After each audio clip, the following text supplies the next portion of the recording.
What's up, you guys? It's your girl Evie, and welcome back to another video. I can't give it tonight. And I was your best friend, and now I'm just losing all of my senses. So today I'm gonna be doing the last part of the 3 True Easter Horror Stories animation by Your People Horror Shirts Party. I just want to say happy Easter to everybody out there. I hope you're having a great Easter out there. Hope you're having a great time. And having a blissful, wonderful day. But before we get started with this videos, don't forget to subscribe, like, and comment down below what else you would like for me to see. And also tell me what y'all did for Easter, or what y'all doing for Easter, or how y'all Easter been, if y'all celebrate Easter or not. Everybody is welcome in my book. Without further ado, let's get on with the video.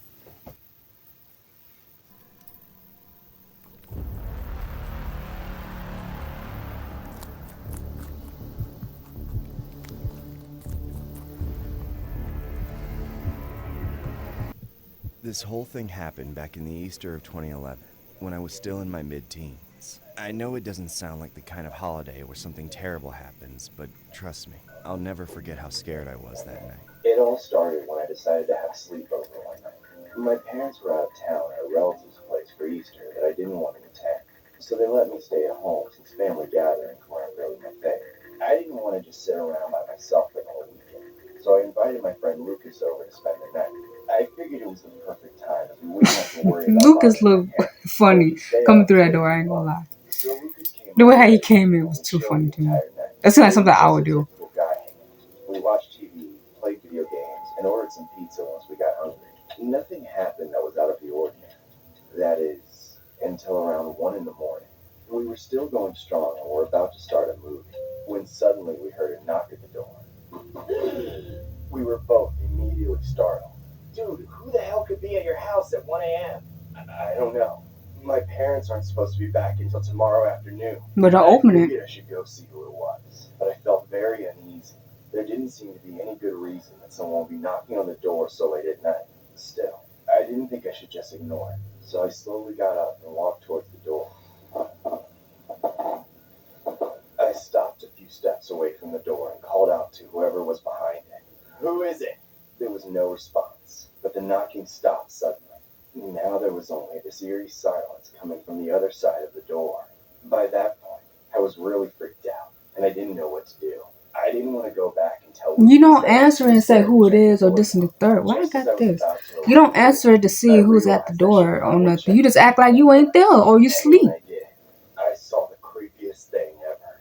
There was the scariest looking Easter bunny that I'd ever seen, standing right in front of the door. I couldn't believe my eyes. The bunny was holding a large blade, like a machete of some sort. Before I could even react, the bunny started hacking at the door, trying to break it down. I stumbled backwards from the door as Lucas came running up to find out what was happening. What is it? What's wrong? Go back to the den room. Call the cops. What? Why? What's going on?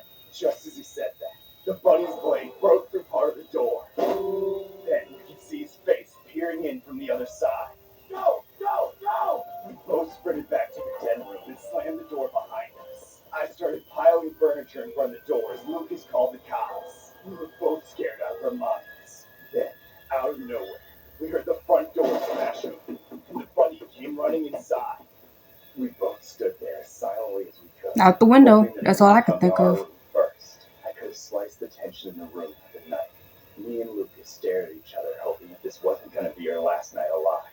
There was a brief moment of silence, but then all of a sudden, there was a loud bang as the bunny began hacking at the den room door. I pushed even more furniture up against the door and did everything I could to prevent the bunny from getting in while Lucas spoke to the police. Hello, police! Please come quick! There's a man trying to kill us! He has some sort of knife and he's broken into our house! Help! Debris flew into my face as the bunny continued to hack at the door. I watched through the pile of furniture in horror as he made several holes with his blade actually come completely through. I could even see him staring at us through the holes in the door as he continued to slash away. I'm looking over here because I keep hearing my cats. My cats are making noises and it's throwing me off.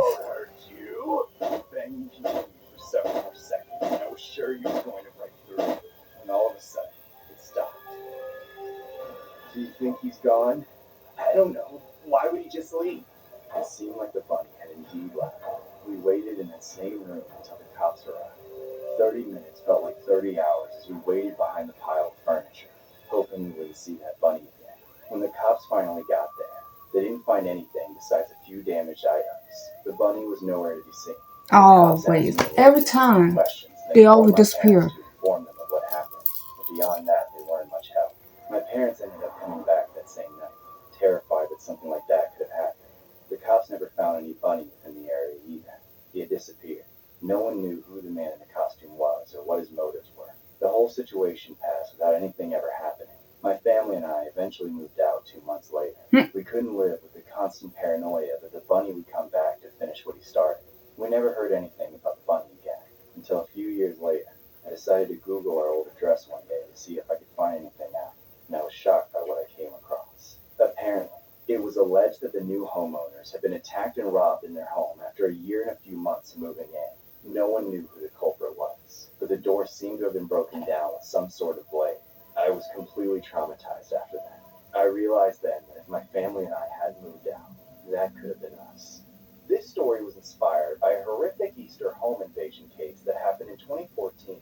The Kitsap County Sheriff's Office are looking for a man named Jason Lee Longshore in relation to a robbery of a home. The Sheriff's Office issued a warrant for Longshore for first-degree robbery. Longshore is the second suspect in the home invasion in which two men had allegedly masked up and entered a home, holding the residents inside against their will and robbing them of several $100s in cash and other valuables. The two suspects then drove away from the home. The first suspect, Jacob Lewis DeBeck, was arrested, but Longshore remains to be found and has since been on the run.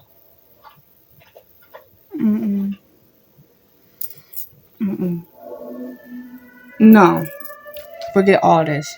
So you guys, that was my reaction to the video. That was pretty scary, but it wasn't that much scary like the other two. I have to say this was the least scariest part of the film, but the other two was definitely scary more than this one.